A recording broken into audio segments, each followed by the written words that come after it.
Ya, mohon izin teman-teman sekalian, ibu-ibu bidan yang saya hormati, izinkan saya menyampaikan materi. Saya diberikan amanah untuk mata kuliah Kepemimpinan, Manajemen, dan Organisasi oleh Ibu Lise selaku koordinator mata kuliah. Dan saya di pertemuan pertama ya, mohon izin. Sambil menunggu teman yang lain, karena tadi ada gangguan teknis, maka izinkan kita mulai saja ya, karena waktunya sudah berjalan terus, dan nanti yang lainnya boleh menyusul. Baik, teman-teman sejawat, em, sehat semua ya. Hari ini Sabtu weekend. Di weekend kita tetap kuliah ya, untuk memenuhi eh, jam sesuai dengan jadwal yang sudah ditentukan dari program studi. Oke, baik. Saya izin set screen. Tadi udah dibuka ya. Nah, saya menyampaikan untuk teman-teman dan kita semua, ini bukan hal yang baru lagi ya bagi kita dan juga teman-teman dulu di pendidikan prodi D3 kita sudah dapat pengantar tentang kepemimpinan. Tetapi izinkan kita berdiskusi dan sharing dalam kesempatan ini untuk konsep kepemimpinan. Ya, ini pertemuan pertama. Baik, jadi eh, kepemimpinan itu artinya semua orang itu memiliki potensi menjadi pemimpin, ya, memiliki potensi menjadi pemimpin. Nah, jadi nanti kita akan membahas tentang apa kepemimpinan dan juga manajerial. Jadi yang disebut pemimpin bukan hanya berada di sebuah organisasi atau di sebuah struktur gitu ya. Tetapi pemimpin itu pada dasarnya kita bisa memimpin diri sendiri. Kita jadi pemimpin untuk anak-anak ya, jadi pemimpin di eh, apa namanya tingkat RT, jadi pemimpin di tingkat rumah tangga RT RW ya. Jadi mulai dari lingkup kecil gitu, teman-teman sekalian. Nah, kita mulai dari pengertian atau konsep kepemimpinan bahwa akan kita lihat berbagai referensi ya yang yang menyampaikan atau yang mengemukakan terkait dengan kepemimpinan. Oke, yang pertama itu menurut Swanberg, kepemimpinan itu adalah satu proses yang mempengaruhi aktivitas satu kelompok gitu ya. Jadi kalau misalnya apa namanya terdiri dari kelompok, apa kelompok yang terdiri dari dua atau tiga individu gitu ya, itu sudah masuk kelompok, maka di situ sudah terlihat kepemimpinan lingkup kecil gitu ya. Nah, makanya tadi saya sampaikan di dalam rumah tangga pun, karena di dalam rumah tangga itu ada lebih dari satu gitu ya. Maka di sana sudah terlihat kepemimpinan yang terorganisasi dalam usahanya mencapai penetapan dan pencapaian tujuan. Itu highlight yang bisa digarisbawahi bahwa kepemimpinan itu ada goals-nya, ya, ada tujuannya. Lalu menurut George Terry, kepemimpinan itu kegiatan mempengaruhi orang lain. Nah, ini nambah lagi ya. Jadi kalau yang pertama tadi dia mempengaruhi aktivitas kelompok, terus ada tujuan. Kemudian yang berikutnya ada pengaruh. Jadi kepemimpinan itu adalah kegiatan mempengaruhi, aktivitas mempengaruhi, ya, agar yang lain itu mau bekerja dengan sukarela untuk mencapai tujuan. Nah, di sini disampaikan diungkit juga atau dikemukakan juga terkait tentang tujuan sama dengan si Swanberg. Lalu kepemimpinan itu merupakan penggunaan keterampilan. Nah, kepemimpinan itu memerlukan sebuah keterampilan. Jadi ada skill seseorang untuk menjadi seorang pemimpin karena ada hasil atau ada action yang dilakukan, yaitu mempengaruhi orang lain untuk melaksanakan sesuatu dengan sebaik-baiknya sesuai dengan kemampuan. Nah, ada beberapa pendapat lagi. Kepemimpinan itu satu seni. Jadi nggak sama kepemimpinan satu dengan yang lainnya.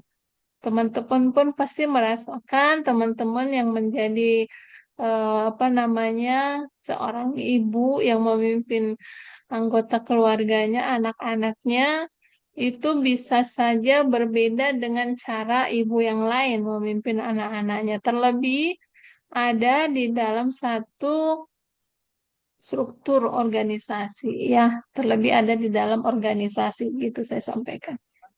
Jadi merupakan seni karena dia bervariasi.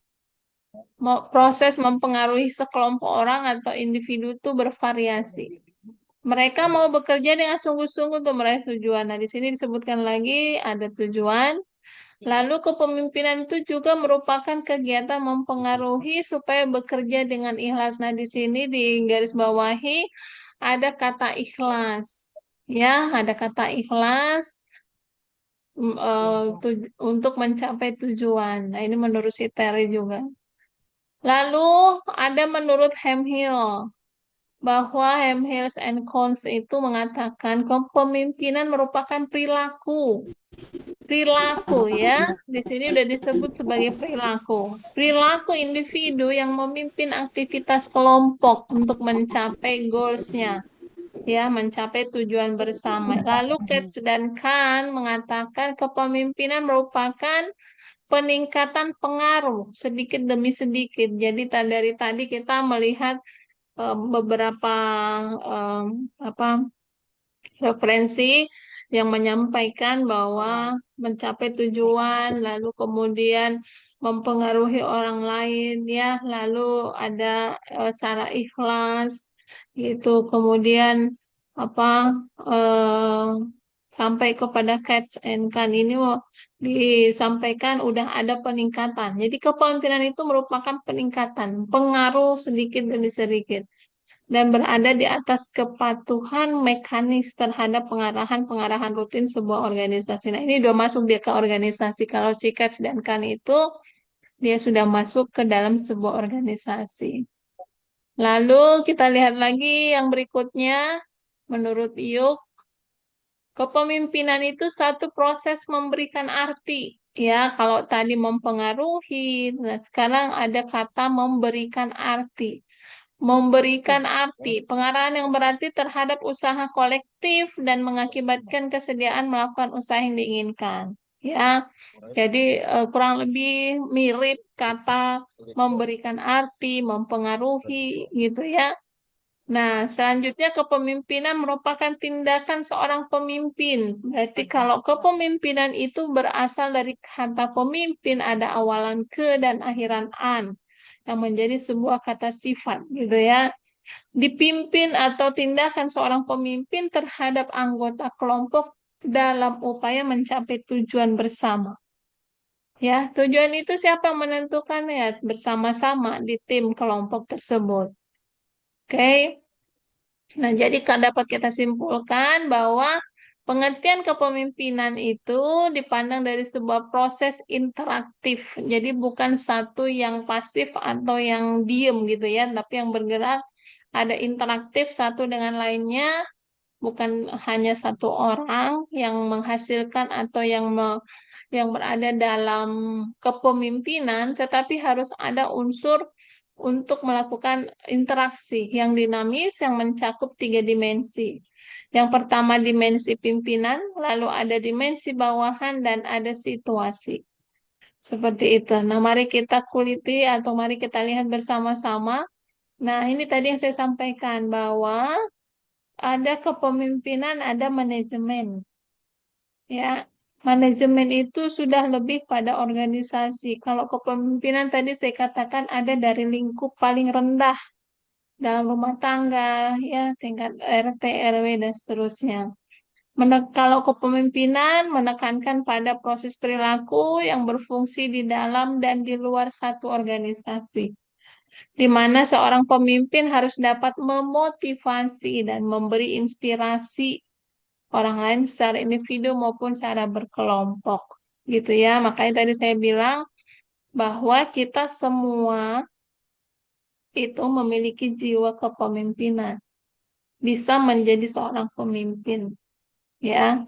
Artinya karena kita selaku bidan itu sudah eh, dengan apa sumpah yang diucapkan itu sudah menjadi seorang pemimpin, memimpin organisasi, memimpin pasien, ya, dan kelompok kecil bahkan dari kecil sampai besar.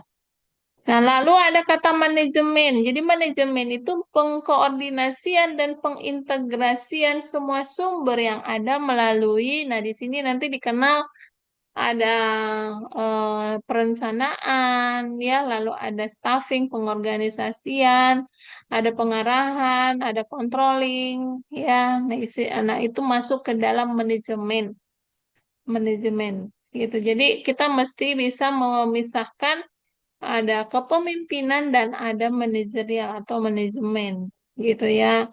Nah, nanti kita akan bahas di dalam mata kuliah KMO ini. Oke, jadi KMO ini adalah salah satu mata kuliah penciri STIKES atau penciri institusi yang mana lulusan STIKES Medistra Indonesia itu dia memiliki Kalau dari pagi kemampuan sampai menjadi medis ya dari pagi sampai seorang malam tuh pemimpin, udah nggak ada tempat ya ya, Kak. manajer, Kepentingan dan tempat kita juga itu kosong. bisa Gimana? berkontribusi atau bisa secara qualified dalam sebuah Iya, kalau pagi organisasi sampai sore kan kalau gitu. sore kan udah Jadi diisi itu tujuan kumis Stikes sama Medistra bakso Indonesia untuk semua satu berarti lulusan. untuk sana yang dari pagi sampai sore itu bisa tinggal satu. Kalau cuman pagi sampai jam 2-an masih ada dua gitu kan.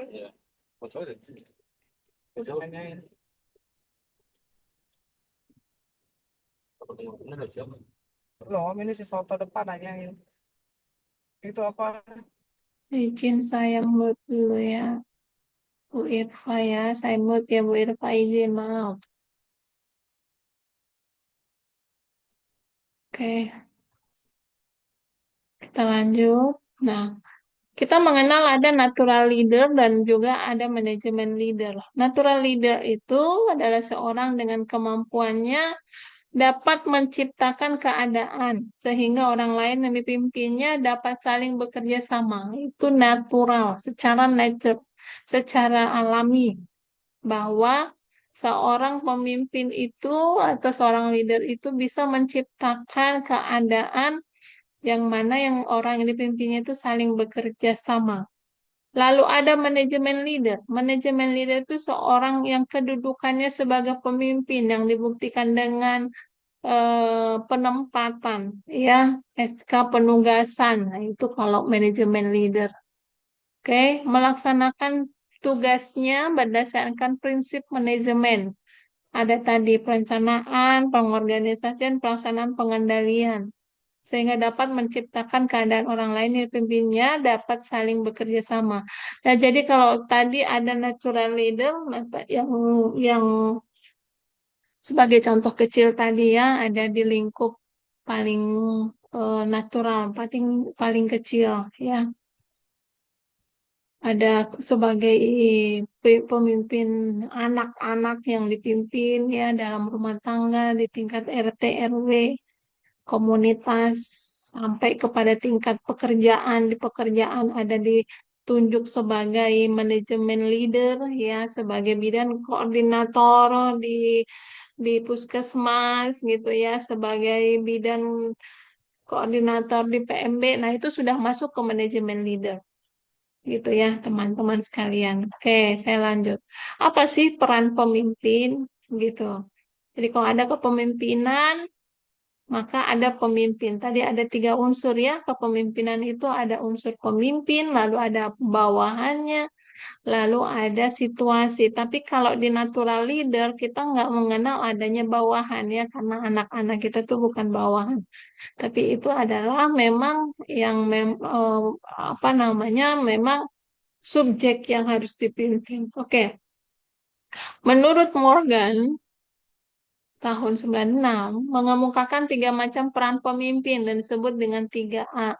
A yang pertama itu ada electing, yang mana seorang pemimpin itu harus bisa menyalakan semangat pekerja dengan tujuan individu. Jadi kalau kita lihat teman-teman ada di puskesmas, di rumah sakit, itu ada program kerja individu. Ya, dan kami juga di kampus itu ada program kerja individu. Nah, program kerja individu ini ya tujuan, ada ada tujuan yang ditetapkan, ada program maka ada tujuan gitu kan ya. Nah, jadi pimpinan itu bisa melihat bahwa individu itu punya em, apa namanya, rencana kerja yang dia lakukan yang sejalan dengan rencana kerja induk organisasi itu. Ya, nah jadi pemimpin itu harus bisa menyalakan semangat. Bagaimana si individu itu bisa melaksanakan pekerjaannya untuk mencapai tujuan bersama. Walau tujuan bersamanya tadi itu kan ditetapkan di tingkat tinggi, di tingkat manajerial. Tapi bagaimana rencana kerja individu itu bisa sejalan dengan rencana kerja institusinya atau instansinya, maka itu peran seorang pemimpin. Lalu ada lightning, di mana pemimpin tuh harus bisa menggabungkan tujuan individu dengan tujuan organisasi. Nah, tadi udah saya sampaikan, supaya setiap orang menuju arah yang sama.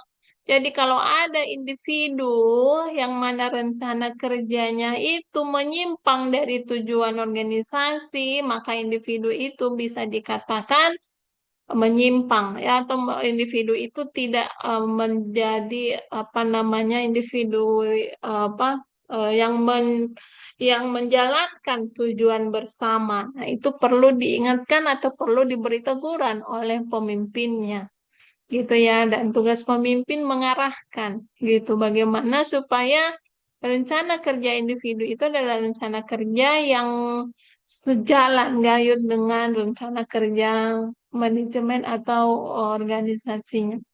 Kemudian peran pemimpin yang ketiga, allow ya, memberikan keleluasaan kepada pekerja untuk menantang dan mengubah cara kerja mereka gitu. Jadi pemimpin itu bisa memberikan keluas apa, harus berjiwa luas gitu ya, memberikan kesempatan bahwa individu yang dipimpinnya itu harus bisa mengeksplor pemikirannya, memberikan pendapat, memberikan masukan, memberikan gagasan ya, dan perlu kemampuan seorang pemimpin untuk menyatukan, menggabungkan pendapat atau gagasan dari masing-masing individu tadi. Oke, lalu sebagai penghubung interpersonal, ini peran pemimpin. Yang mana pemimpin itu bisa menjadi penghubung interpersonal, yaitu merupakan simbol kepada satu kelompok melakukan tugas secara hukum dan sosial, mempunyai tanggung jawab motivasi, mengatur tenaga, mengadakan pengembangan, serta merupakan penghubung jaringan kerja di luar kelompok. Ya, itu peran pemimpin. Bagaimana seorang pemimpin itu bisa menghubungkan antara tim yang ada di internal maupun tim yang ada di eksternal, ya, ataupun program kerja seluruh apa namanya, tim yang ada di internal, bagaimana kesesuaiannya dengan aturan atau jaringan di luar jaringan kerja di luar kelompok tadi. Lalu sebagai penginformasi, seorang pemimpin tuh harus bisa memonitor informasi yang ada di lingkungan organisasi. Lalu menyebarluaskan informasi tersebut kepada seluruh khalayak yang dipimpinnya, ya, kepada bawahan dan mewakili kelompok sebagai pembicara. Lalu harus bisa sebagai pengambil keputusan. Dalam hal menangani konflik, ya, seorang pemimpin harus bisa mendesain peningkatan organisasi, sumber penyediaan surplus, dan negosiator. Jadi bukan berarti seorang pemimpin maka dia menggunakan hak veto, hak apa namanya haknya sebagai seorang pemimpin bahwa dialah yang memutuskan siapa yang salah, siapa yang benar, gitu ya. Jadi sebelum diputuskan terkait dengan apakah itu punishment ataupun reward, itu harus pemimpin itu bersifat negosiator, ya. Jadi menerima berbagai masukan dari berbagai pihak. Lalu sebagai inovator atau sebagai pembaharu. Seorang pemimpin bisa membawa pembaharuan dalam menghidupkan situasi dan kondisi di lingkungan kerja. Jadi pemimpin itu harus smart, ya smart itu ya em, cepat berpikir, ya, lalu kemudian banyak inovasi-inovasi yang mau dilakukan di organisasi tersebut, gitu ya. Tetapi sekali lagi, sekalipun seorang pemimpin atau seorang inovator atau pembaharu, pemimpin itu perlu komunikasi kepada semua pekerjanya. Nah, kita lihat syarat-syarat kepemimpinan. Jadi kepemimpinan itu memiliki syarat bahwa dalam situasi itu terdapat kekuasaan. Ya, terdapat kekuasaan. Yaitu ada kekuatan, ada otoritas, dan legalitas yang memberikan wewenang kepada pemimpin guna mempengaruhi dan menggerakkan bawahan untuk berbuat sesuatu. Tetapi sekalipun pemimpin itu memiliki kekuatan, otoritas, dan juga legalitas, bukan semena-mena gitu ya, tidak semena-mena terhadap tim kerjanya. Lalu yang kedua memiliki kewibawaan. Ya, seorang pemimpin itu memiliki kewibawaan, di mana dia memiliki kelebihan, keunggulan, keutamaan, sehingga seorang mampu mengatur orang lain serta patuh pada pemimpin dan bersedia melakukan perbuatan-perbuatan tertentu. Tentunya perbuatan yang dimaksud itu adalah untuk mencapai tujuan yang sudah ditetapkan. Seperti itu.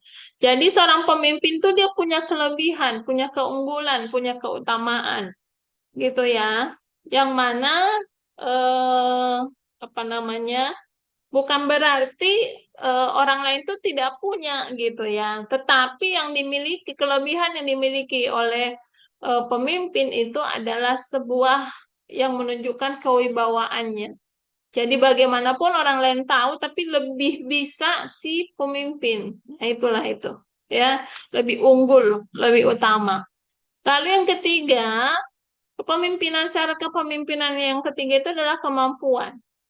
Di mana seorang pemimpin itu memiliki segala daya, kesanggupan, kekuatan, dan kecakapan atau keterampilan teknis maupun sosial yang dianggap melebihi dan dari kemampuan anggota biasa. Begitu, ya.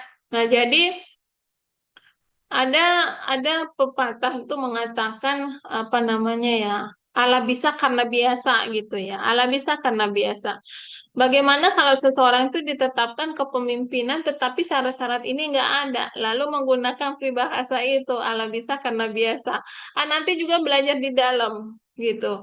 Cuman kalau begitu apa namanya prinsipnya atau cara menentukan pemimpinnya dengan teori seperti itu ya akan membutuhkan waktu yang lebih banyak ya, waktu yang lebih lama untuk mencapai sebuah tujuan. Seperti itu. Ala bisa karena biasa itu. Ya, jadi diberi waktu misalnya 3 bulan. Nah, 3 bulan dilihat kinerjanya sebelum penetapan definitif gitu ya. Sebelum ditetapkan definitif, ditetapkan dulu PLT misalnya. Ya, gitu.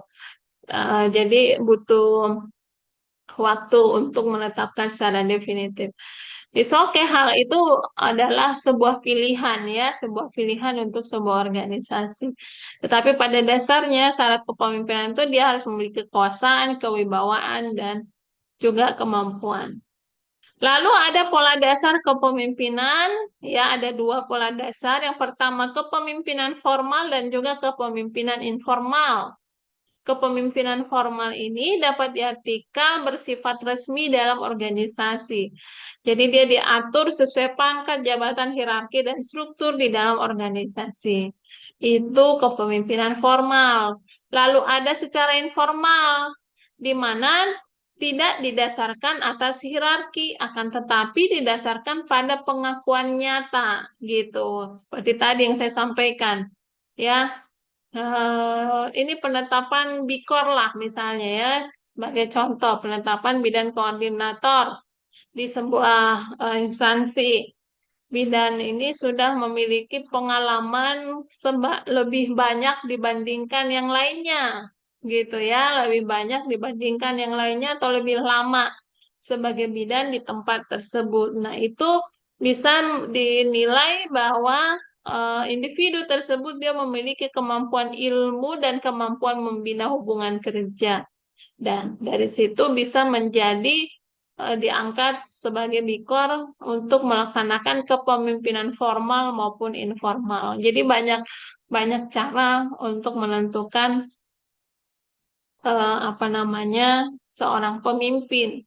Dan juga sebaliknya, dia sudah menjadi bidang koordinator misalnya, ya, tetapi ada yang lebih senior dari dia, misalnya, ya, ada lebih senior, maka kepemimpinan informal tadi bisa dinyatakan selain dari hierarki gitu ya, atau misalnya dia tidak memiliki jabatan atau tidak memiliki eh, hierarki atau tidak tertulis namanya di dalam struktur, tetapi karena tadi bidang senior, maka dia memiliki kepemimpinan informal, kurang lebih seperti itu. Oke, lanjut teori kepemimpinan. Kalau teman-teman ada yang mau didiskusikan, langsung saja ya, dibuka mic-nya. Teori kepemimpinan yang pertama ada teori genetis ya, yang mana orang yang menjadi pemimpin itu adalah orang yang dilahirkan dengan bakat kepemimpinan. Leader are born and not made ya. Jadi dia sudah memiliki bakat kepemimpinannya. Kita ketahui dari apa anak-anak kerajaan ya itu anak keturunan kerajaan itu sudah diturunkan leadernya atau kepemimpinannya nih. Lalu ada teori sosial bahwa orang bisa menjadi pemimpin jika diberi pendidikan dan pengalaman yang cukup. Makanya ada orang sampai kuliah ya, mengambil program studi yang berhubungan dengan kepemimpinan ya, menjadi leader. Dia dapat menjadi pemimpin karena lingkungannya mendukung keadaan dan waktu memungkinkan gitu. Lanjut ada teori ekologis. Teori ekologis ini gabungan genetis dan sosial. Yang mana seorang akan menjadi pemimpin membutuhkan bakat, lalu dikembangkan dengan pendidikan dan juga pengalaman yang cukup. Itu teori ekologis. Ya.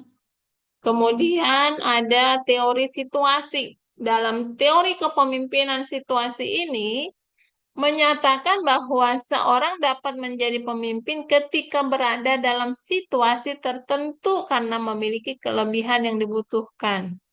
Gitu ya, dalam sebuah kelompok misalnya penentuan kelompok untuk berada dalam apa sebuah bencana lah kita bilang. Dalam apa ada sebuah bencana lalu diturunkan tim.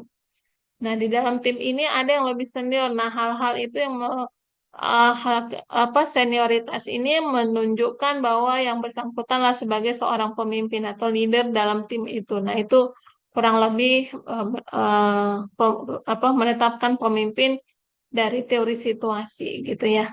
Akan tetapi pada situasi lainnya kelebihannya tersebut tidak dibutuhkan, akhirnya ia tidak akan menjadi pemimpin lagi gitu. Jadi situasional maksudnya ya, situasional. Kalau dalam Kalau dalam penelitian itu modelnya eksidental gitu ya. Jadi seketika jika dibutuhkan.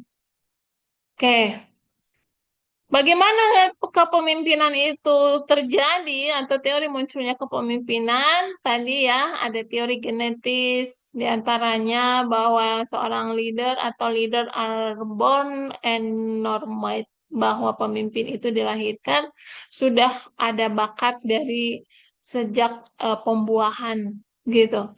Dalam keadaan bagaimanapun seorang ditempatkan karena itulah memang sudah ditakdirkan menjadi pemimpin dan bahkan di masa usianya masih balita, masih SD udah ditetapkan jadi raja gitu ya. Disebutkan pula bahwa sifat kepemimpinan diturunkan oleh orang tuanya yang juga seorang pemimpin. Nah, banyak banyak contoh yang kita lihat gitu. Nah, jadi kalau misalnya kita mau mengharapkan anak kita, generasi kita jadi seorang pemimpin ya sejak dalam kandungan, sebelum terjadi pembuahan atau dalam masa program kehamilan itu sudah memang diperkatakan dan dipersiapkan menjadi seorang leader sebagai seorang pemimpin ya oleh mungkin ibunya yang menjadi pimpinan ataupun ayahnya yang menjadi pimpinan itu sudah diturunkan bakat itu ya. Ini sama ya, teori sosial. Pemimpin itu dibuat atau dididik bukannya lahir secara kodrat, tetapi memang dia yang sudah mendapatkan pendidikan dan pengalaman. Ya, lalu teori ekologis tadi juga sama sebelumnya sudah disampaikan. Ini perpaduan antara em, teori apa tadi genetis dan juga teori sosial. Saya ada yang belum bocor.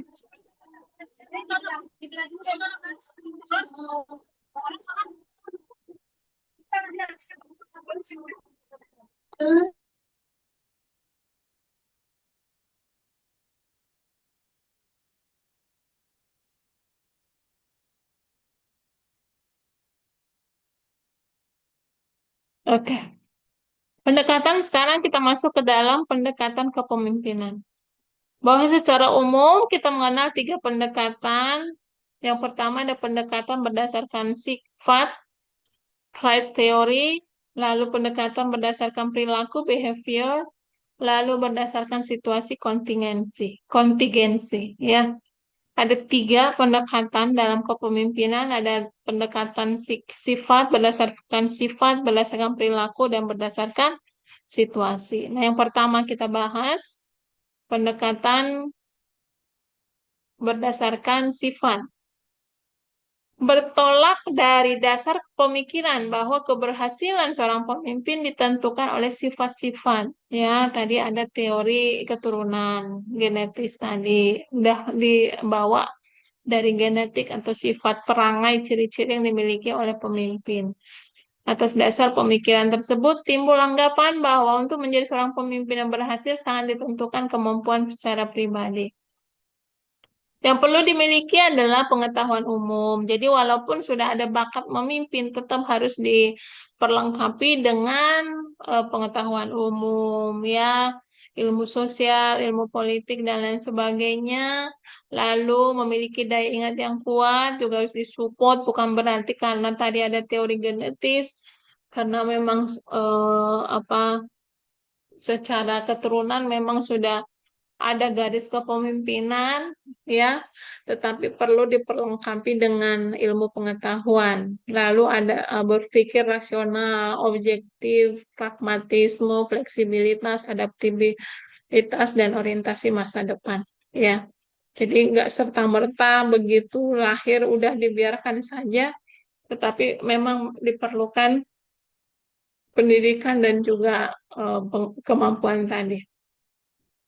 Ada Kate Davis ini merumuskan 4 sifat umum yang berpengaruh pada keberhasilan kepemimpinan. Yang pertama ada kecerdasan, ya. Jadi tadi saya sampaikan smart, seorang pemimpin itu harus smart, ya. Salah satunya cerdas, bahwa pemimpin itu mempunyai kecerdasan yang tinggi di atas kecerdasan rata-rata dari pengikutnya, ya. maka pemimpin itu akan mempunyai kesempatan berhasil yang lebih tinggi pula. Lalu memiliki kedewasaan dan keluasan hubungan sosial gitu. Jadi bukan hanya saja cerdas, tetapi dia introvert ataupun kurang bersosial itu tidak akan bisa mencapai tujuan bersama-sama karena dia membutuhkan orang lain dan bawahannya akan melihat cara berpikir seorang pemimpin gitu ya. Umumnya di dalam melakukan interaksi sosial dalam lingkungan internal maupun eksternal, seorang pemimpin yang berhasil itu memiliki emosi. Emosi yang matang dan stabil. Jadi nggak labil gitu ya. Hari ini moodnya em, sumringah, besok moodnya tidak baik, ya, dan lain sebagainya. Jadi harus stabil. Hal ini membuat pemimpin tidak mudah panik dan goyah dalam situasi apapun. Pemimpin itu tidak boleh mudah panik dan juga goyah, ya.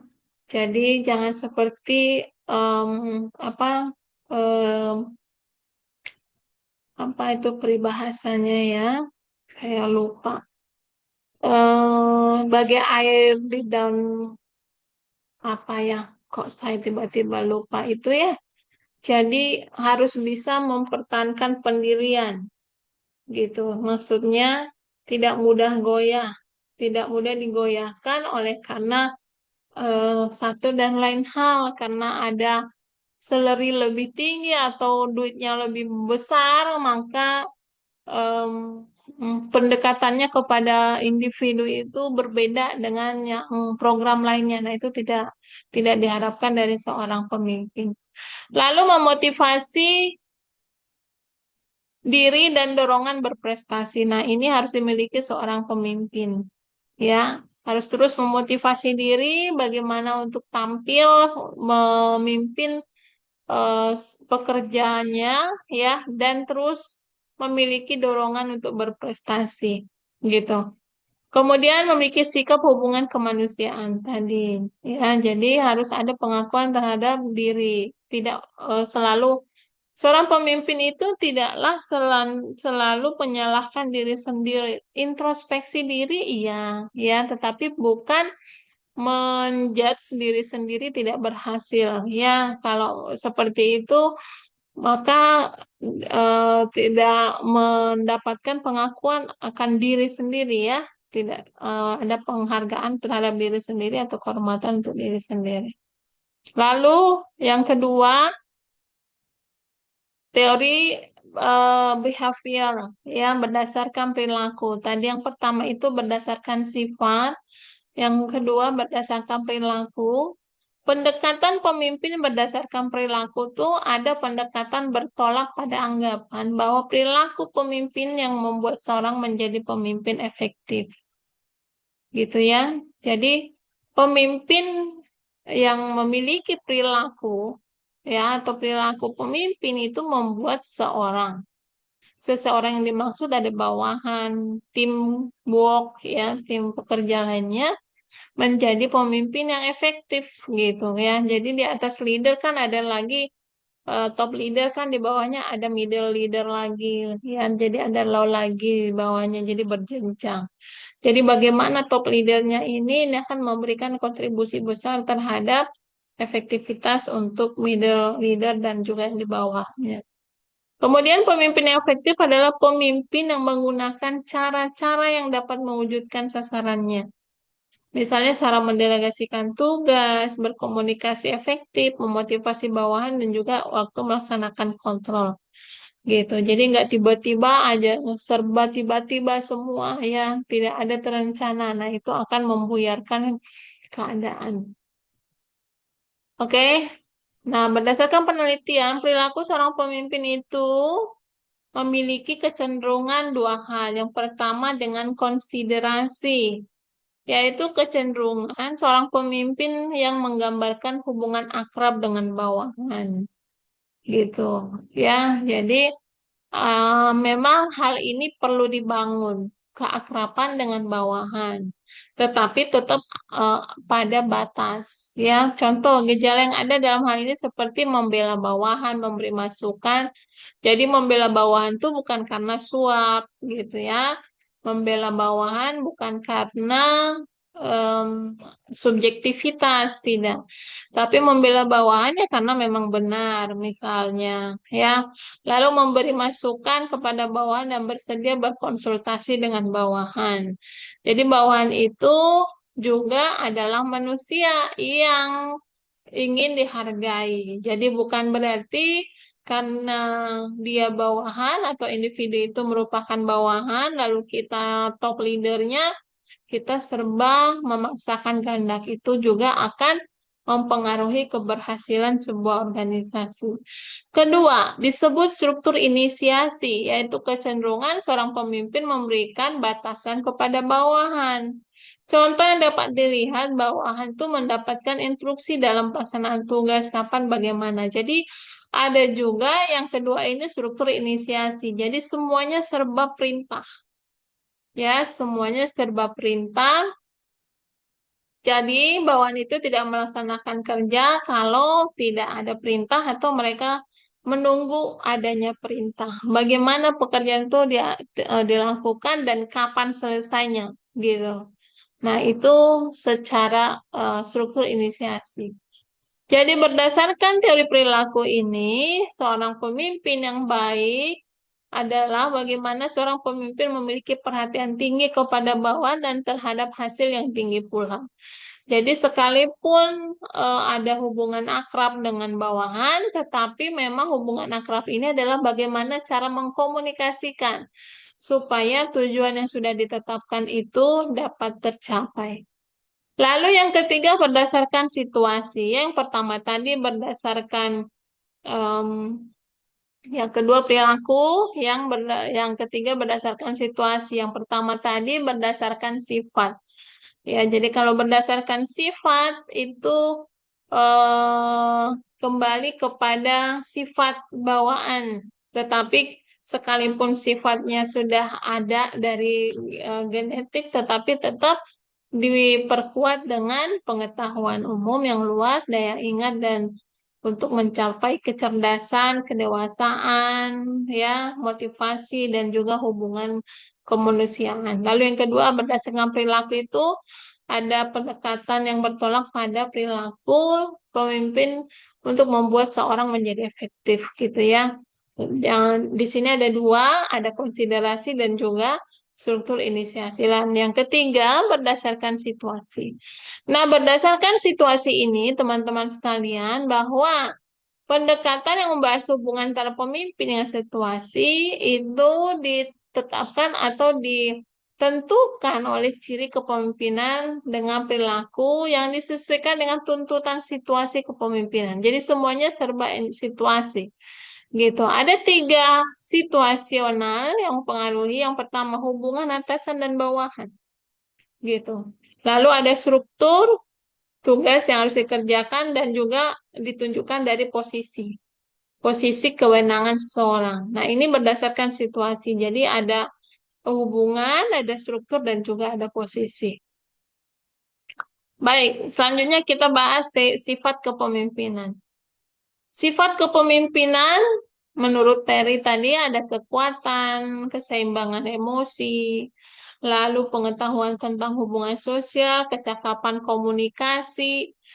Kenapa komunikasi atau soft skill komunikasi ini penting dan genting untuk seorang pemimpin? Karena dia harus bisa menyampaikan informasi dengan pendekatan-pendekatan yang manusiawi kepada pihak lain, kepada bawahan, supaya tidak salah sampainya. Lalu memiliki kecakapan mengajar. Jadi pemimpin itu pun harus cakap mengajar. Karena dalam menyampaikan informasi, dia bisa menyampaikan dengan sekaligus mengajarkan bagaimana informasi itu bisa dikerjakan dan supaya sesuai nanti dengan capaian gitu, supaya nggak sia-sia tim kerjanya itu melaksanakan pekerjaan tersebut. Yang kemudian kemampuan teknis. Pemimpin tuh harus menguasai kecakapan memimpin dalam berencana, membuat rencana kerja, rencana strategis. Lalu harus bisa mengorganisir, melimpahkan tugas, memberi nasihat, buat keputusan, mengawasi dan juga kerjasama. Ya, banyak sekali yang harus dimiliki oleh seorang pemimpin. Kemudian memiliki kecerdasan yang cukup gitu. Apakah IPK 4,00 bisa menjadi satu patokan atau tolak ukur bahwa individu itu memiliki kecerdasan dalam memimpin? Belum tentu, ya, belum tentu. Karena dengan IPK tinggi, ya, dengan nilai yang tinggi, perolehan nilai akademik yang tinggi, tidak selalu disertai dengan teori kepemimpinan yang mumpuni di dalam diri individu tersebut. Sekali lagi, ya harus ada kemampuan berkomunikasi, hubungan sosial, kemanusiaan dan lain sebagainya. Lalu memiliki kemampuan berbicara, kepercayaan diri, inisiatif, motivasi berprestasi dan memiliki ambisi. Jadi pemimpin itu diharapkan dia memiliki ambisi gitu ya, ambisi dan juga pola cara bersaing. Karena tentunya instansi yang dipimpin oleh seorang pimpinan yang tidak memiliki ambisi maka mengalir begitu-begitu saja, nggak greget, nggak ada apa namanya itu, em, tidak ada tantangan gitu ya kalau tidak memiliki ambisi. Tapi kalau memiliki ambisi, tapi dalam tanda kutip ya, ambisi ini bukan ambisi untuk meraup keuntungan, bukan, tetapi ambisi untuk mencapai peningkatan atau perubahan instansi institusi yang kita pimpin itu bisa berapa kali lipat, 2 kali lipat dari yang sebelumnya, misalnya. Dari yang sebelumnya tidak ada menjadi ada. Dari yang sebelumnya tidak bertambah ruangan bed ya atau tidak bertambah pasien menjadi bertambah 2 kali lipat. Nah, itu ambisi. Ya, itu ambisi. Kalau seorang pemimpin tuh nggak punya ambisi, maka rensranya atau rencana strategisnya itu em, biasa-biasa saja, ya. Tidak akan membawa organisasi itu meningkat atau memiliki apa namanya pengakuan yang lebih dari publik, dari masyarakat gitu. Nah, jadi seorang pemimpin tuh harus memiliki ambisi, tapi ambisi yang memang eh, sifatnya peningkatan ya, bukan negatif dalam hal ini. Ini ya, kalau digambarkan di kepala seorang pemimpin itu, dia harus memiliki motivasi, percaya diri, komitmen tinggi, ya, ketertarikan antara individu interpersonal, harus humble gitu ya, harus aware, arti aware itu peduli, ya, harus peduli, lalu tadi kecerdasan berkomunikasi. Ya, lalu dapat pemimpin itu pun memiliki sifat decision making, membuat keputusan, pengambil keputusan. Ya, sekalipun kondisi itu ada dalam tanda kutip dalam masalah, tetapi keputusan pemimpin itu menjadi satu apa namanya, putusan yang menjadi apa cara keluar dari masalah itu, ya, cara keluar dari masalah itu. Jadi bukan untuk apa namanya menonaktifkan atau mengoffkan satu program, tetapi bagaimana program itu tidak menjadi bumerang untuk organisasinya, gitu. Jadi keputusan yang apa namanya yang mementingkan atau keputusan yang menyelamatkan hajat hidup orang banyak. Nah, itulah seorang pemimpin ya, decision making. Lalu memiliki empati juga. Seorang pemimpin itu bukan berarti karena dia memiliki kekuasaan, kewibawaan, dan lain sebagainya tadi di depan itu, bukan berarti dia tidak memiliki empati, simpati. Itu salah ya. Jadi empati seorang pemimpin pun sangat dibutuhkan, gitu ya. Karena kalau pemimpin tuh nggak memiliki empati, rasa empati, ya bawahannya itu semua kabur. Kenapa kabur? Ya karena dia tidak memiliki ruang berlindung, gitu ya. Karena semuanya serba kerja, kerja, kerja, tetapi tidak ada empati di mana timnya yang sedang lelah, misalnya sedang lelah atau sedang ada kondisi individual yang membuat situasi kerja berubah. Kurang lebih seperti itu. Nah, ini sifat dasar seorang pemimpin, ya, sifat dasar kepemimpinan. Lalu apa kompetensi yang harus dimiliki seorang pemimpin? Kompetensi kepemimpinan itu memiliki apa kemampuan yang dimiliki seorang yang nampak pada sikap, ya, tutur kata, body language, ya, eye contact, ya, semuanya harus menunjukkan sikap dan perilaku pimpinan terhadap lingkungan organisasi yang dia pimpin. Pemimpin, sebentar saya mencas laptop.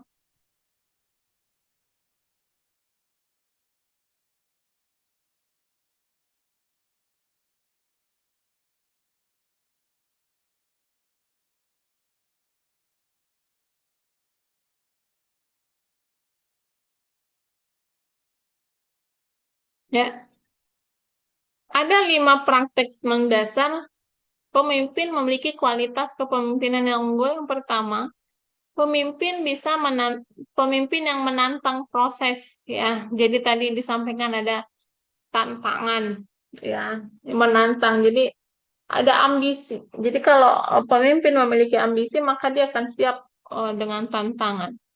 Memberikan inspirasi, wawasan bersama, inspirasi bagaimana trik dan tips untuk mencapai tujuan yang sudah ditetapkan, ya, itu supaya mudah dan cepat, gitu ya, dengan memiliki action, tapi actionnya tuh nggak berkepanjangan, gitu ya, nggak tahapnya dari 0 sampai, betul tahapnya 0 sampai dengan 10, tapi tahap 5, 6, 7 itu bisa nggak kelihatan, gitu, tahu-taunya udah sampai 10. Nah, itu pemimpin yang memiliki keunggulan atau kepemimpinan yang unggul. Yang ketiga, memungkinkan orang lain dapat bertindak dan berpartisipasi.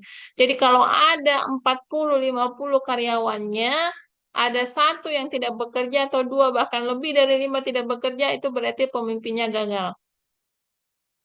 Gitu ya. Jadi pemimpin itu harus memastikan semua pekerjanya itu bekerja dan berpartisipasi. Yang berikutnya mampu menjadi penunjuk jalan, gitu, jelas, ya. Jadi leader itu dia harus menggiring. Kalau kita lihat induk ayam, ya, ya, ini bukan maksudnya menyamakan dengan binatang, bukan. Tetapi ini adalah sebuah ilustrasi bahwa seorang induk ayam itu dia bisa menggiring anak-anaknya tuh bisa bergerak bersama-sama dengan dia, gitu. Nah, ilustrasi ini memberikan apa namanya gambaran bahwa pimpinan itu harus bisa memastikan bahwa seluruh teamworknya itu mengikuti jejak berpikirnya, gitu ya. Apa yang ditetapkan itu diikuti oleh seluruh. Tapi kalau sudah ada yang menyimpang ke kiri dan ke kanan atau bahkan mencari jalan jalan pintas, gitu ya. Nah, ini sudah ada something wrong di dalam sebuah organisasi itu. Artinya tidak lagi menjadikan pemimpin itu sebagai apa leader, ya, nggak lagi menjadikan pemimpin itu sebagai leader atau pemimpin yang memang membawa tim kerja ini atau teamwork ini kepada tujuan, tetapi sudah menyimpang, mungkin ada pihak yang lain memberikan peluang lebih terbuka, memberikan peluang dalam hal mendapatkan salary lebih cepat, misalnya, ya. Itu harus dicegah dalam sebuah organisasi. Oke, the next, pemimpin memotivasi bawahan, jelas, ya. Oke, Ada beberapa kriteria kualitas kepemimpinan manajer yang baik, komitmen organisasi yang kuat, ya, and then visioner, ya, tadi ambisi itu dijadikan sejalan dengan visioner. Visioner itu jadi dia memiliki sifat lebih membawa organisasinya itu lebih baik dari sebelumnya dan juga melebihi dari institusi atau organisasi lainnya. Itu maksudnya dari visioner. Lalu disiplin diri yang tinggi. Kedisiplinan ini perlu ditunjukkan oleh seorang pimpinan, seorang pemimpin. Ya, misal sebagai contoh itu dalam hal waktu, ya, hal sangat sangat simpel dan sangat kritikal itu terkait dengan disiplin. Jadi kalau misalnya pemimpin yang nggak disiplin, maka semua karyawannya atau pekerjanya itu akan longgar, gitu ya. Tidak melakukan kesalahan yang sama, gitu. Seorang pemimpin yang baik atau manajer yang baik pun bukan berarti tidak memiliki kesalahan, gitu ya. Namanya manusia, mana ada manusia yang sempurna 100% gitu ya. Ya, namun dipastikan manajer atau leader itu dia tidak melakukan kesalahan yang sama dan tidak salah jika seorang manajer itu mengakui kesalahannya dan meminta maaf kepada bawahannya, ya gitu. Nggak salah, tetapi ada teknik cara menyampaikan kondisi yang kurang tepat atau kondisi yang salah tadi, gitu ya, supaya tidak apa namanya kalau orang awam bilang itu anak buah supaya nggak mencibir gitu ya, wow dan segala macam. Kita ini teori kepemimpinan itu sebenarnya adalah bahwa kita sebagai yang dipimpin gitu ya, kita karyawan yang dipimpin itu harus bisa memberi penghargaan tinggi kepada pemimpin gitu. Kenapa? Karena pemimpin itu tentunya dia ditetapkan dengan kemampuan yang syarat-syarat kemampuan tadi yang diperhatikan gitu kan.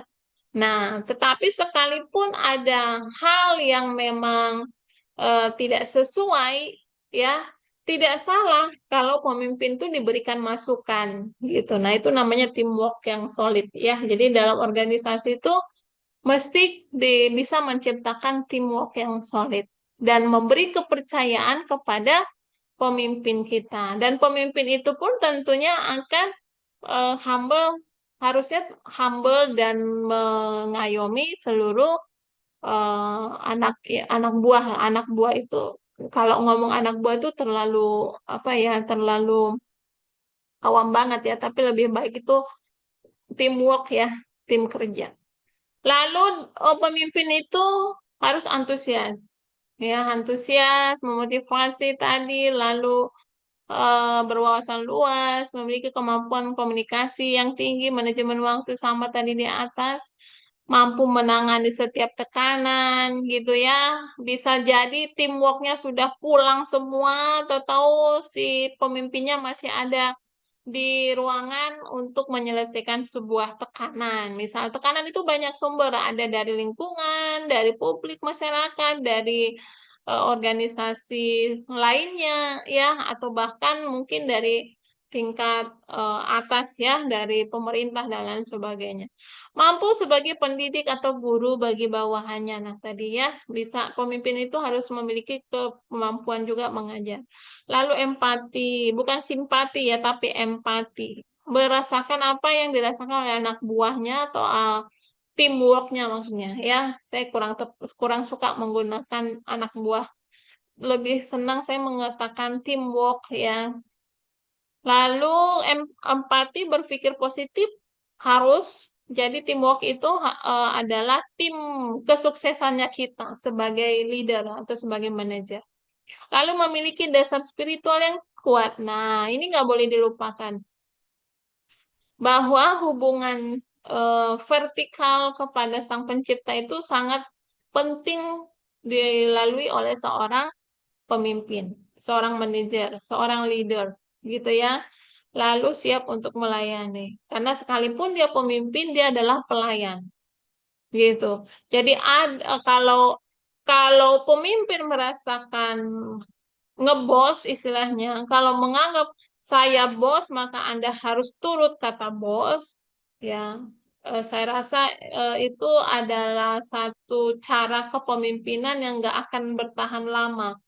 Bisa bertahan lama, tapi tidak mewujudkan tujuan bersama. Hanya tujuan sendiri yang dicapainya, dan bisa jadi ya teamworknya merasakan eh, apa ketidakmakmuran atau ketidaksejahteraan.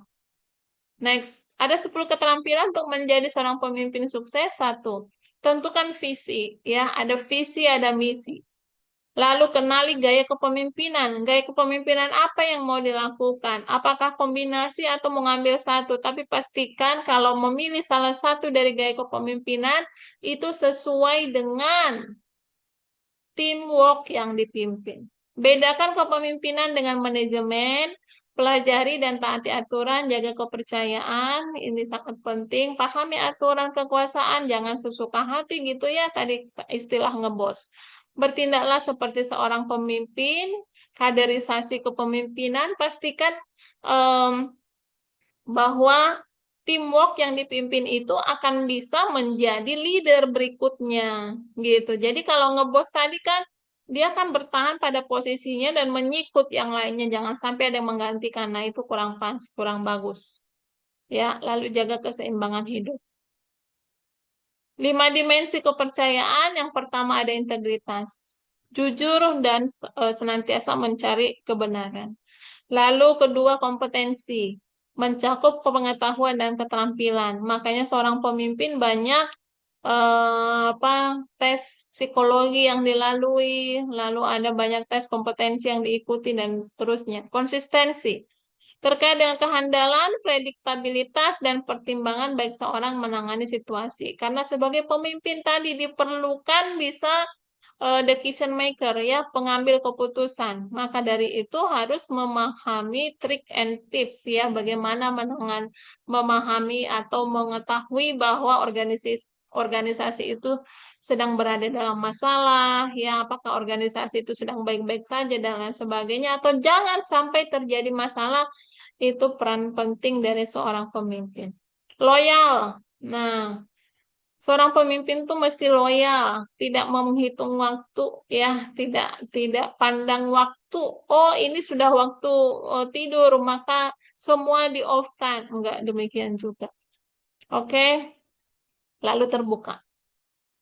Kita selaku pemimpin mengandalkan orang memberikan eh, ke kebenaran kebenaran atau keterbukaan. Jadi ada organisasi atau ada pimpinan itu yang teamworknya itu nggak selalu terbuka dengan situasi yang terjadi. Nah, ini sebenarnya tidak tidak bagus untuk sebuah organisasi.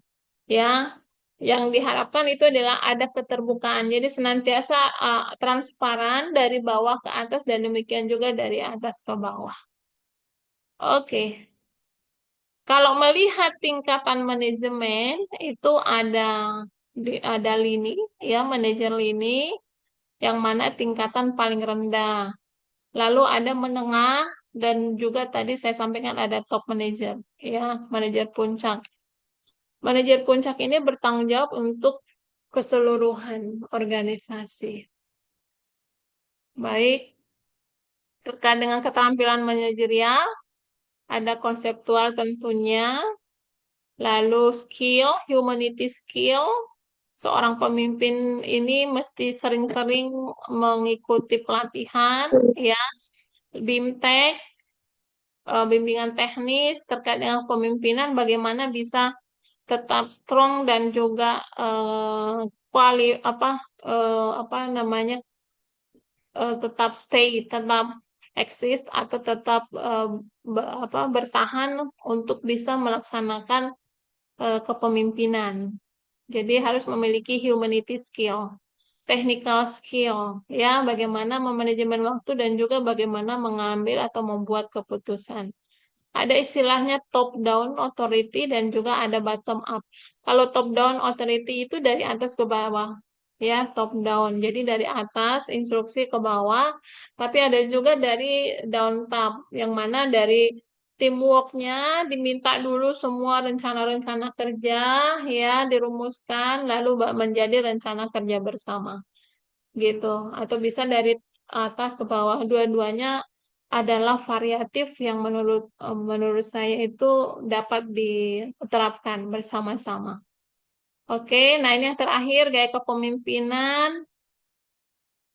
Gaya kepemimpinan ini ya ini sudah nggak asing ya, sering kita mungkin juga diteliti dalam apa namanya dalam pendidikan atau dalam keseharian.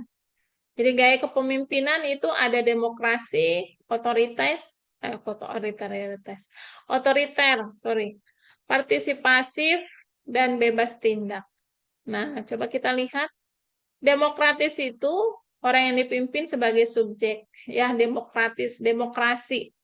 Jadi teamwork atau pekerja-pekerja itu menjadi sebagai subjek, benar-benar sebagai subjek, memanfaatkan kemampuan setiap orang yang ada untuk berpartisipasi. Jadi menerima setiap masukan, menerima pendapat gitu ya. Kamu mau bisanya apa? Anda bisanya apa? Nah, itu demokrasi ya. Lalu ada yang kedua, otoriter. Otoriter ini menempatkan kekuasaan di tangan satu orang tadi. Bisa di tangannya si leader, manajer, atau si top manajer tadi ya. Pokoknya semua serba instruksi aja. Pemimpin bertindak sebagai penguasa tunggal. Kedudukan bawahan semata-mata sebagai pelaksana keputusan.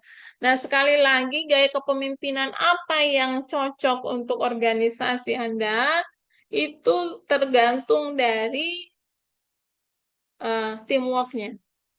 Jadi kita tidak bisa mengatakan bahwa oh di organisasi sana itu dia kepemimpinan otoriter.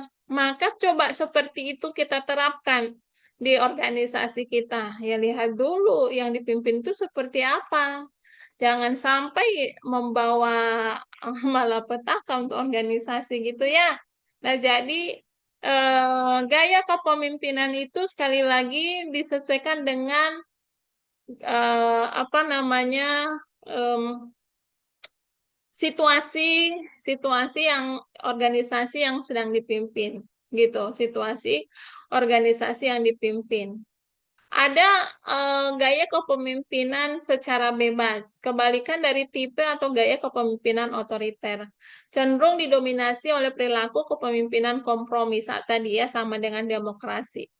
Perilaku dan perilaku kepemimpinan pembelot ini istilahnya ya.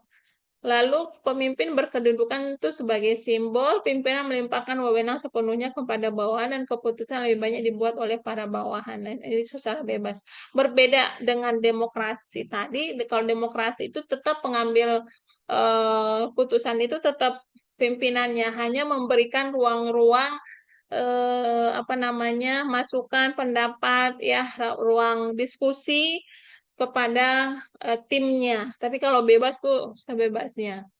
Lalu bebas tindak, melimpahkan sama, kemudian suportif. Ada gaya kepemimpinan suportif, lebih banyak memberikan pengarahan dan dukungan. Pimpinannya itu lebih banyak memberikan pengarahan dukungan, pengambilan keputusan dilakukan dan mempertimbangkan usul dan saran dari staf, ya kurang lebih dia mirip dengan demokrasi tadi ya, memperlihatkan adanya pelimpahan wewenang kepada staf, meminta masukan, tanggung jawab dilakukan bersama-sama gitu. Nah, lalu ada delegatif. Gaya pemimpinan delegatif ini juga sama, pengambilan putusan dilimpahkan sepenuhnya kepada staf, sedikit memberikan pengarahan, tanggung jawab pelaksanaan tugas kepada pegawai, tidak melakukan pengawasan.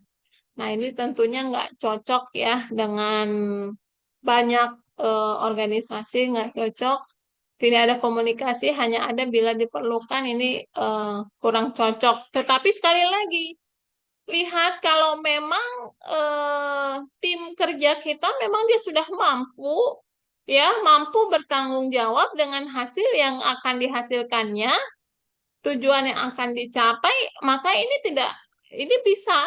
Nggak perlu harus setiap hari kita komunikasi menanyakan apa yang dia lakukan sekarang, lalu diawasi terus-menerus, bahkan ada CCTV, bahkan ada monitor penghubung dari komputernya ke komputer kita, gitu. Ya, nggak mesti gitu, nggak mesti. Bisa jadi ya kalau memang dia memang sudah bisa bertanggungjawabkan hasil yang akan dilakukannya. Sebagai contoh, menjadi manajer middle middle manager ya, diperintahkan oleh top leader, top manager, bahwa capaian Anda misalnya 5 pasien ini semua bla bla bla bla.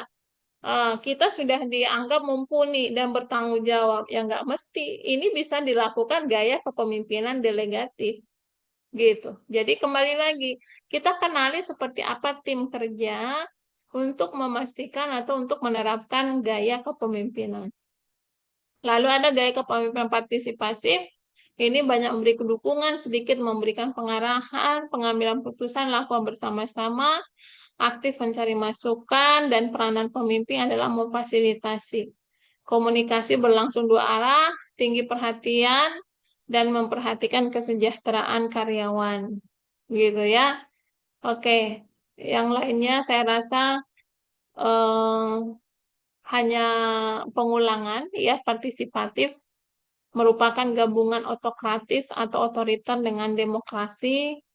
Nah, jadi gaya kepemimpinan itu bisa diterapkan salah satu, tetapi bisa dikombinasikan dan sekali lagi ditentukan gaya kepemimpinan kita sesuai dengan tim kerja yang kita miliki. Kalau tim kerjanya itu serba memang harus diatur, begitu dilepaskan dia nggak bekerja, oh berarti nggak cocok nih yang delegatif gitu ya, nggak cocok nih, kita minta pendapat satu dan lainnya semuanya diam, oh nggak cocok nih demokrasi nih gitu. Oh ini cocoknya otoriter nih, oh ini karyawan sudah ngelunjak ini gitu, ini cocoknya otoriter misalnya ya, sehingga turun perintah kerjakan waktu 2 hari, tidak selesai 2 hari, maka punishmentnya gaji Anda dipotong misal, atau dia sudah berkali-kali, atau misalnya dalam kurun waktu 1 semester 6 bulan itu dia selalu hadir tidak on time, wah, ini tidak bisa lagi, harus otoriter, bisa ya. Jadi kita menentukan gaya kepemimpinan sesuai dengan kondisi eh, teamwork yang kita pimpin. Oke, itu mungkin yang dapat saya sampaikan, bahwa tidak ada gaya kepemimpinan yang jelek dan tidak ada kepemimpinan yang selalu tepat, dan semuanya bisa dikombinasikan dan divariasikan. Silahkan teman-teman, jika ada yang hendak diklarifikasi, ada yang mau ditanyakan, monggo.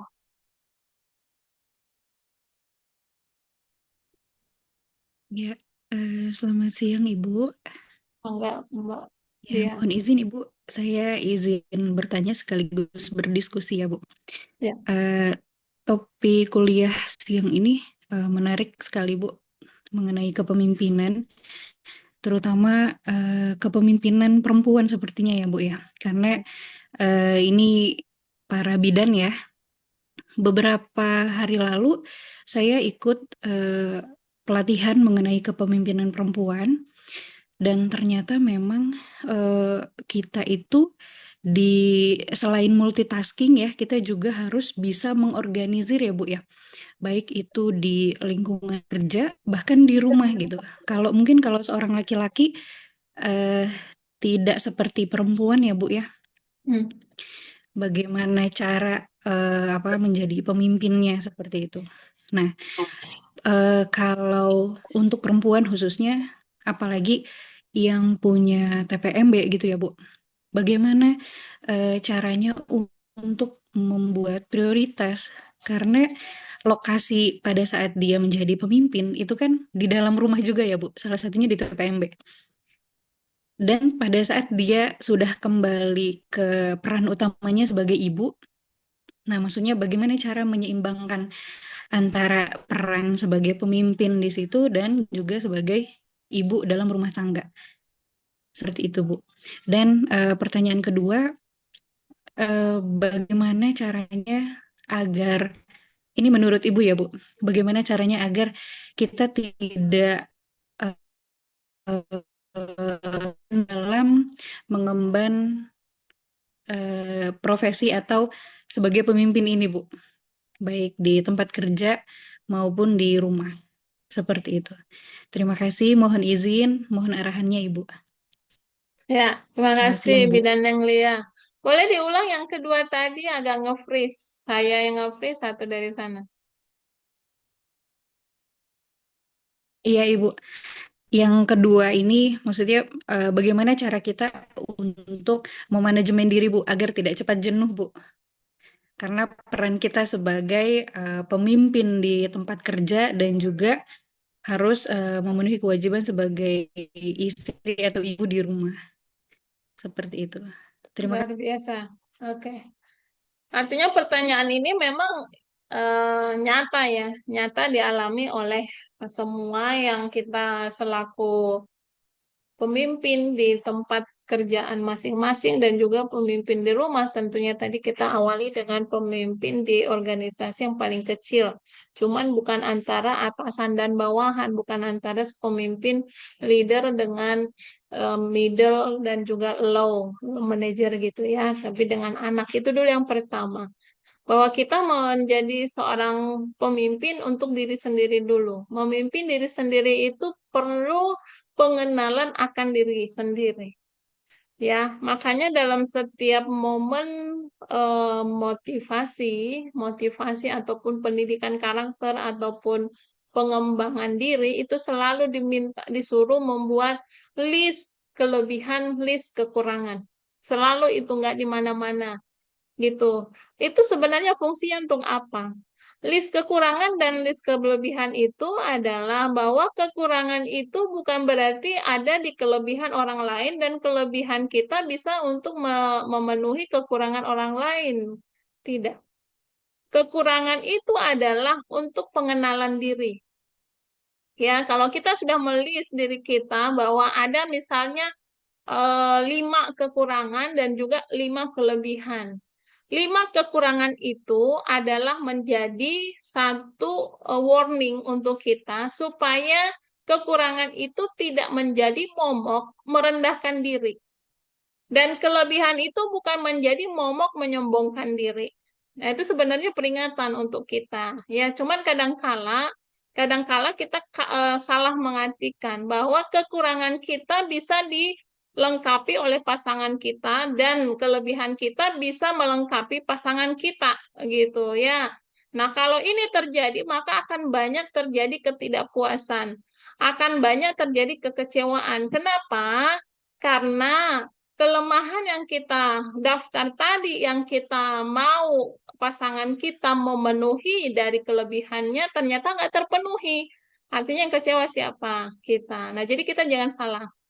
Jadi list kekurangan dan kelebihan. Kekurangan itu bukan untuk menjadi momok merendahkan diri, dan kelebihan bukan menjadi momok untuk menyombongkan diri. Tapi bagaimana cara memimpin diri bahwa ini kekurangan saya, maka saya harus memenuhi ataupun saya harus memperbaiki diri. Itu sebenarnya solusi yang mau disampaikan dari list itu sebenarnya ya yang saya cermati sebenarnya seperti itu. Jadi semisal introvert itu adalah kelemahan. Kalau introvert, sementara kita ini adalah sebagai pemimpin yang pemimpin di kelompok kecil tadi dalam rumah, punya anak, punya suami, tapi kita punya kelemahan introvert. Bagaimana supaya enggak introvert? Nah, ini yang harus kita solusikan. Bahwa kita harus memulai membuka diri. Membuka diri ke siapa? Bukan ke orang, tapi membuka diri kepada Tuhan, ya, secara vertikal. Karena tadi kan dibilang bahwa pemimpin itu harus memiliki hubungan kuat dengan secara spiritual, gitu. Jadi ini kekuranganku, mohon petunjukmu, berikan aku jalan supaya kelemahan ini menjadi satu hal kelebihan bagiku. Nah, itu salah satu spiritual yang kuat dari seorang pemimpin. Jadi bukan mencurhatkannya kepada orang, karena kalau orang mendengarkan curhatan kekurangan kita akan menjadi bumerang bagi kita. Karena itu adalah pintu aib istilahnya kan, gitu. Jadi dan juga tidak menceritakannya kepada pasangan karena pasangan bisa menjadikan itu menjadi bumerang juga, yaitu karena kamu begini begini begini makanya begini gitu ya, sehingga terjadi lagi. Alhasil kita nggak bisa jadi pemimpin. Sampai kapanpun kita nggak bisa jadi pemimpin. Seperti itu. Nah, jadi kekurangan tadi yang sudah kita list itu kita pelajari bagaimana cara memenuhinya. Oh, kita nih orang yang apa seistil apa paling nggak bisa rapih misal itu kekurangan nggak bisa rapi. Bagaimana caranya supaya bisa rapi? Oh, berarti mulai dari hal kecil. Aku habis makan piringku kucuci dan lain sebagainya. Itu pokoknya harus bisa memperbaiki gitu. Lalu kelebihan tadi, kelebihan mengajar. Oh, saya pintar untuk, saya cepat untuk misalnya apa ya, menarasikan kata-kata itu saya cepat, itu kelebihan saya. Bagaimana ini kelebihan bisa bermanfaat untuk orang. Nah, itu yang kita pikirkan. Bagaimana kelebihan bisa cepat membuat kata-kata ini supaya orang lain memanfaatkannya. Masuklah kita ke dalam perkumpulan atau kita tuliskan banyak media sosial sekarang, lalu kita minta pendapat orang lain, apakah kata-kataku bermanfaat atau menjadi solusi bagi Anda. Nah, itu sudah menjadi poin penting yang harus kita apa namanya hargai, penghargaan akan diri sendiri. Nah, jadi dua kelebihan dan kekurangan tadi itu sudah bisa menjadi cerminan kita yang menunjukkan bahwa kita bisa jadi pemimpin. Nah, kemudian kita terapkan kepada anak. Kepada anak gitu ya. Oh, saya ini kekurangan saya itu cepat marah gitu. Maka bagaimana mengatasi kekurangan yang cepat marah ini? Keterbukaan. Bahwa kita perlu keterbukaan. Ini misalnya saya sebagai mama, ini mama ini begini begini begini. Menurut kamu enak nggak telingamu? Oh enggak dan gimana? Coba kamu maunya mama ini bagaimana? Nah itu salah satu keterbukaan yang bisa kita awali dari rumah, gitu. Kita awali dari rumah, kemudian apa namanya terjadi perubahan di rumah. Nah itu dah sebagai pemimpin, ya sebagai pemimpin kecil dulu. Nah, masuk kita ke dalam organisasi sekarang. Masuk kita ke dalam organisasi. Bahwa kita sebagai pemimpin PMB, ada anak buah, ada 2 karyawan, ada bidan, ada perawat yang harus kita bimbing. Ada juga tenaga POS ya, pembantu misalnya. Berarti ada 3. Ada lagi tukang masak, berarti ada lagi tukang cuci, berarti 5 yang harus kita pimpin. Nah, ini akan berhasil kita lakukan kalau dari yang kecil tadi sudah berhasil kita lakukan juga. Tapi ada kalanya yang di dalam rumah dengan anak atau dengan suami itu jomblang atau tertinggalkan, tetapi ini sukses dalam kepemimpinan di organisasi misalnya, ya. Tetapi itu nggak menjadi satu satu apa namanya kekurangan. Sekali lagi kekurangan itu bukan untuk satu yang merendahkan diri, tetapi harus bisa melengkapi, harus bisa saling mensupport, harus bisa apa namanya itu saling mendukung sekalipun kita yang melakukannya gitu ya.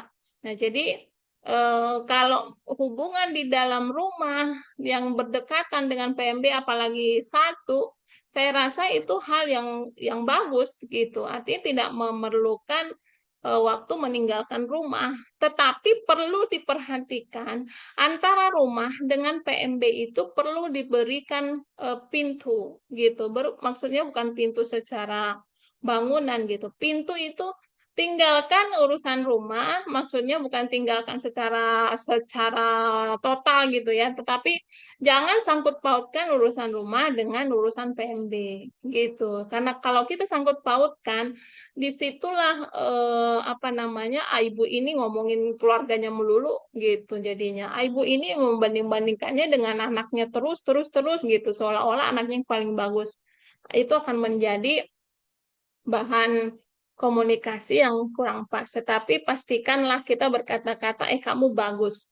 Kamu bidan baru lulus kemarin, coba apa yang sudah bisa kamu lakukan? Oh ya, bisa nggak kamu mengurusin ini pasien KB? Coba pasien KB ini dimulai dari apa kemana-mana saya mau lihat. Nah, jadi cara memimpin orang itu memang berbeda-beda gitu. Sekalipun dia sama sarjana atau sama-sama profesi, tapi cara memimpinnya bisa. Dengan yang satu bisa otoriter, yang satu ini cukup delegatif gitu. Karena dia sudah bisa bertanggung jawab akan satu asuhan.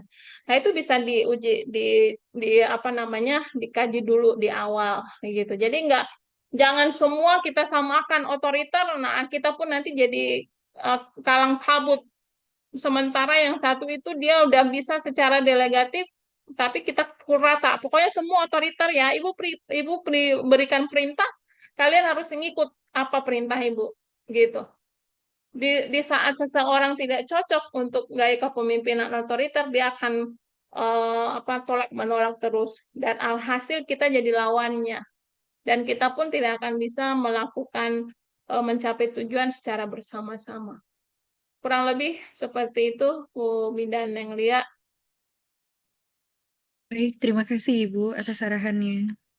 Sama-sama.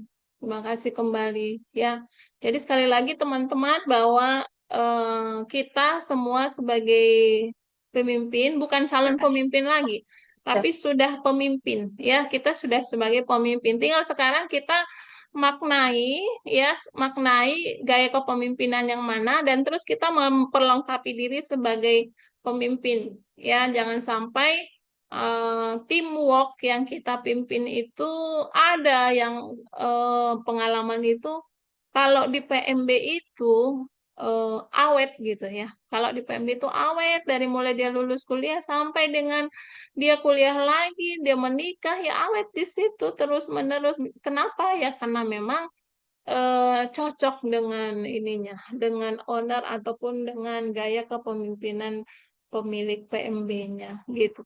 Dan kalaupun kita sebagai tim leader diangkat sebagai manajer di satu tempat instansi, berarti nambah ya, kita di rumah, kemudian di PMB, nambah di puskesmas, atau di rumah sakit, ataupun di organisasi, kita ada organisasi perempuan, PKK, dan lain sebagainya, kita ditunjuk sebagai ketua. Nah, itu. Kita perlengkapi diri sebagai pemimpin, lalu gaya kepemimpinan tadi jangan sama ratakan semua, karena akan jadi bumerang di saat kita menyamakan semua orang. Ya, jadi memang tugas pemimpin itu kalau satu kepala yang dipimpin ada 50, bila perlu ada 50 kepala yang bercabang gitu. Mengenali oh ini begini, ini begini, ini begini, dan seterusnya, sehingga kita memadupadankan gaya kepemimpinan tadi. Oke, itu teman-teman. Ternyata sudah azan. Baik, ada lagi? Oke, saya rasa cukup. Ya, kita cukupkan. Terima kasih teman-teman sekalian. Ada 55 room, tambah saya 56. Terima kasih Bidan yang Lia yang buka kamera, dan teman-teman lainnya mungkin juga dalam kesibukan ya, tapi saya yakin semua menyimak. Nanti record job ini saya berikan juga supaya bisa diulangi kembali. Oke, cukup ya. Terima kasih. Selamat siang, salam sehat untuk semua. Sampai ketemu minggu depan. Terima kasih. Ya, Bu Terima Bidan. kasih. Baik, Bu.